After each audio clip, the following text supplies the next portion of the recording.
Grief has a strange way of changing the air around you. One moment you are living in the steady rhythm of days that feel safe and ordinary, and the next you are gasping through smoke and ashes, wondering how quickly everything could burn.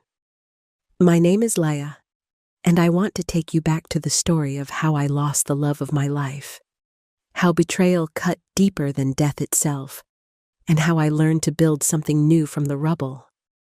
It is not a tale of pity, but of love, cruelty, resilience, and the kind of strength you do not know you have until it is your only choice. I grew up in a small Ohio town where the cornfields stretched wide and neighbors knew your name. At 35, I worked as an office manager at a logistics company, a job that gave me purpose and structure. I lived with my husband, Henry, a man 6 years older whose laugh could light up a room and whose heart was so big it made you believe in goodness again. We had been married for 9 years, and even after all that time, I still felt lucky whenever he walked into a room. We met at a friend's barbecue years earlier, when he spilled mustard on my favorite sundress and spent the rest of the night apologizing with a sheepish grin. That night, I fell for his kindness, his quiet strength, and the way he listened as if every word I said mattered. Life with Henry was not without its trials. He had worked at a corporate firm in Columbus where his boss seemed to thrive on belittling him and piling on impossible deadlines. Eventually, the stress hollowed him out until he could barely sleep. With the help of a psychiatrist, he stepped away, and for months we lived on only my salary. I watched him slowly rebuild himself. When he finally found work at a small firm in data analysis, it paid far less, but he was happy again. He would come home and tell me about his projects, eyes shining the way they used to. We dreamed of children one day, but between finances and responsibility for my mother, we decided to wait. My mom had been living alone since my father died when I was young. Fiercely independent. She managed well until a car accident left her paralyzed and dependent on a wheelchair. The family home, with its steep steps and narrow hallways, was impossible for her now. Without hesitation, Henry said we should bring her to live with us. I will never forget that moment, the way my mom's eyes softened with gratitude. She had always loved Henry, but this kindness cemented her trust in him. It meant finding a home where she could live comfortably. And that is when Henry's grandfather stepped in. His grandfather, a quiet farmer with a deep well of generosity, gave us a gift beyond measure, a piece of land just outside town, 10 minutes from Henry's parents' place. It felt like a miracle, a wide stretch of earth where we could build something new. Securing a mortgage was not easy. Banks looked at Henry's short employment history and turned us away, but we kept pushing until one lender agreed. We designed a single-story house perfect for my mom, wide doorways. No steps, sunlight streaming into her room. Every detail was filled with care, from the wooden beams overhead to the kitchen built to fit my height. Every nail driven into that house felt like a promise, but promises can breed resentment. Henry's mother and his sister, Megan, lived nearby, and instead of joy, they greeted our new home with bitterness. Megan, who dabbled as a real estate agent, sneered when we told her my mom would move in. Henry's mother muttered that marrying someone from a modest background, someone like me, had brought trouble into his life. Henry brushed them off, insisting their behavior only showed him how not to live. Still, I felt the weight of their contempt like storm clouds gathering. The day we moved in should have been a celebration.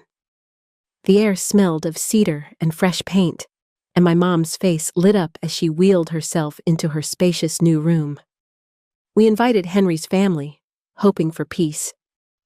Megan arrived late, stomping across the floors with mud on her shoes, laughing when I asked her to use slippers. Her husband followed, smug and careless. Henry's mother inspected every corner with tight lips until she found my mom's space. The words that came out of her mouth still sting Bet. "You're glad you had that accident. Got you out of that dump you lived in and into this palace." Talk about luck. My mother's face crumpled, and I shook with rage. Henry stepped in before I could speak, his voice sharp and steady. "You don't talk like that. Not in our home. Apologize." Megan rolled her eyes, accusing Henry of acting like a king, reminding him that it was his grandfather's land and therefore theirs too. Then Henry's mother pointed at me and spat. "You're the problem. Laya, my son's stuck taking care of your crippled mom because of you. You're a curse." I will never forget the silence that followed, broken only by my mother's trembling voice as she tried to calm the storm. She thanked Henry for his kindness, even as tears welled in her eyes. Henry did not back down. He threw his family out that day, vowing that they would never disrespect us again. That night, lying in bed with his arm around me, I felt grateful for his strength, but also sick with dread. They lived only minutes away, and I knew this was not the last battle. For a while, though, life found its rhythm again. My mom tended to her herb garden. Henry and I danced in the kitchen, and small joys filled the days. But then came the call that shattered everything. One afternoon, while I was at work, my phone rang. It was my mom, her voice trembling. "Laya, it's Henry. He collapsed. You need to get to the hospital." I raced through traffic with my hands shaking on the wheel, whispering prayers under my breath, telling myself Henry would be okay. He had always been strong, always bounced back. But the sight that greeted me in the hospital drained every ounce of hope I carried. Henry lay pale and still, tubes tangled around him, machines beeping with a steady rhythm that mocked the silence of his body. The doctor's words came like thunder through water-brain tumor. Critical condition, slim chance of waking. My world tilted. Just that morning, we had joked about seeing a silly romantic comedy that weekend. Now I was clutching his hand, begging him to open his eyes. I spent the night in that sterile room, staring at him, my heart refusing to accept what my mind already knew. Despite the machines and the whispers of nurses, Henry slipped away before dawn. The man who had built me a home, who had promised me forever, was gone in a single night. I sat frozen, tears refusing to come, my chest hollow. It was not until my mother wheeled into the room and broke down that my own sobs burst free. We held each other, broken in ways we could not yet name. Then his family arrived. Megan walked in with her husband, her eyes cold, her voice cutting. "What did you do?" "Laya poisoned him for the insurance money." Her mother nodded sharply. "Bad things always happen around you. You're a jinx." Their words cut deeper than the loss itself. I was too weak to argue, too shattered to defend myself. My mother tried, her voice quivering with anger, but they brushed her off, scoffing at our grief as if it were nothing more than an act. They refused to help with the funeral, even mocked when I told them the arrangements. "We're not coming." Henry's mother spat. "He chose you and your crippled mom over us." True to her word, neither she nor Megan showed up. but the chapel filled with Henry's friends and co-workers, people who stood up one by one to tell stories of his kindness, his humor, the way he made people feel seen. Their tears reflected how much he had been loved, and I clung to that, even as his family's absence felt like a cruel betrayal carved into stone. After the funeral, my mother and I returned home hollow and exhausted, our eyes swollen from crying. As we pulled into the driveway, I noticed something strange, a light glowing inside the house. I frowned, certain we had turned everything off. Grief can cloud the mind, I told myself. But when we unlocked the door, the blaring sound of the television stopped me in my tracks. The living room was unrecognizable. Our couch and coffee table were gone, replaced with mismatched chairs and cardboard boxes. Megan and her husband sat there eating takeout like it was their own home. My voice came out thin, nearly a whisper. "What are you doing here?" Megan smirked, wiping sauce from her mouth. "Oh, Laya, you're back. Don't just barge in like that. This is our house now. We sold your stuff, so you should probably leave." My mom gasped, her hands clutching her wheels. I felt like I'd been slapped, my heart pounding as I looked around. "You sold our things. Those were ours, Henry's and mine." She shrugged, casual as if she had just donated old clothes. "A resale company came by. Got a good price? Nobody wants things a dead man touched. Bad luck, you know." Her husband chuckled without looking up from his phone. I called the resale company on the spot, my hands trembling, and explained what happened.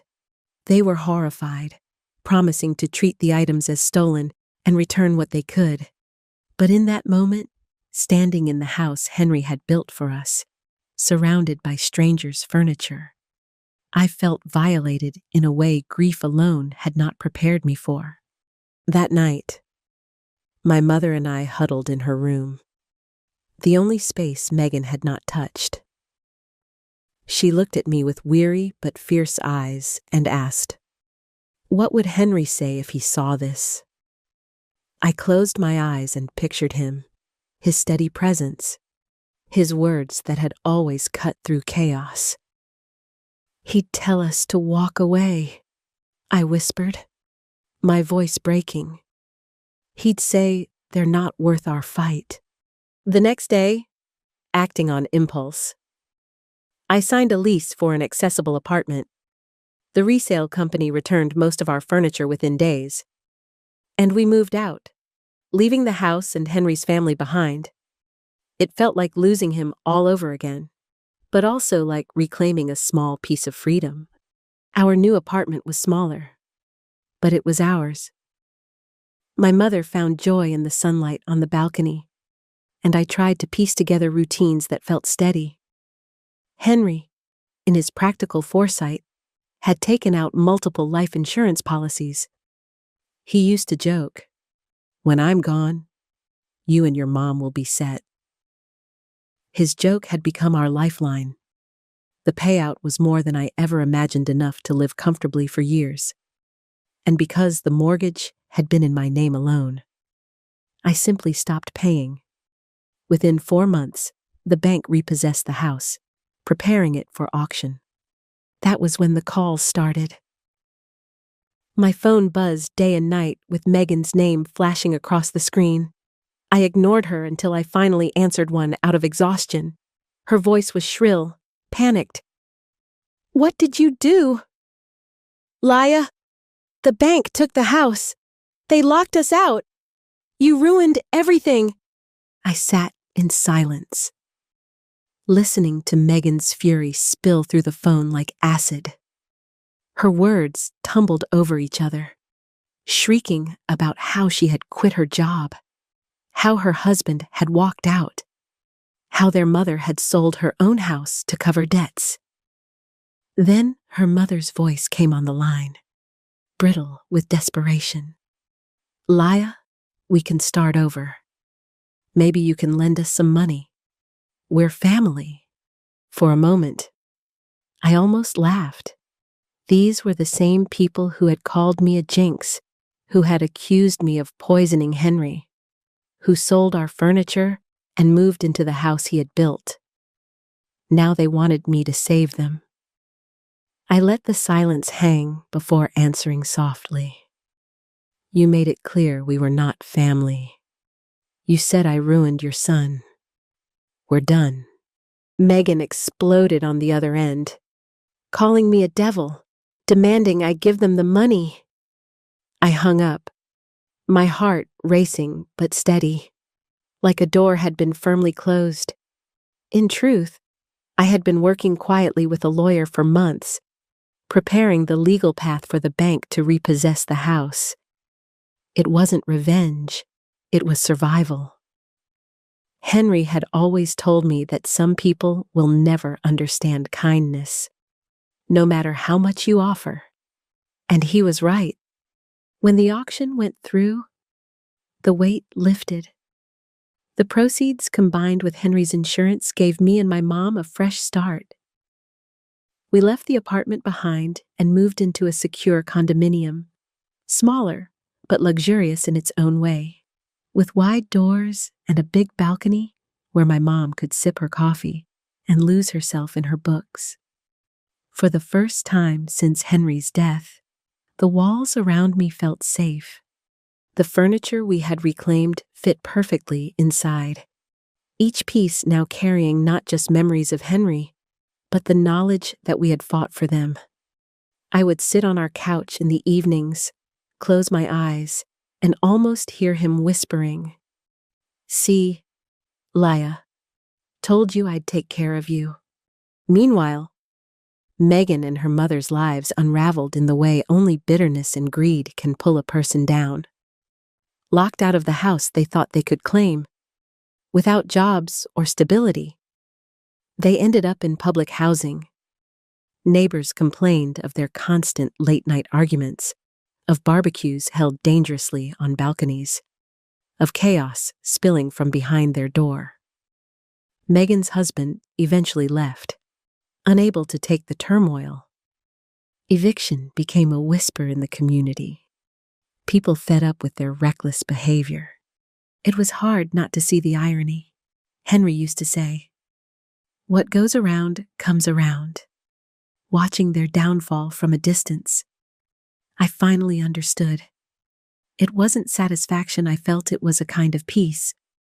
They had built their own ruin, stone by stone, through cruelty and entitlement. And I had chosen to step away instead of letting their poison consume me. For me and my mom, life began to take a gentler shape. We filled our new home with plants and laughter, learning to smile again even as grief lingered. Some days I would cry in the quiet, missing Henry's warmth, his steady hand at the small of my back, the sound of his laugh echoing through the house. But other days, I would look at the life we had built and feel gratitude. Gratitude for his love, for the foresight that kept us safe, for the way he had stood up for me when no one else did.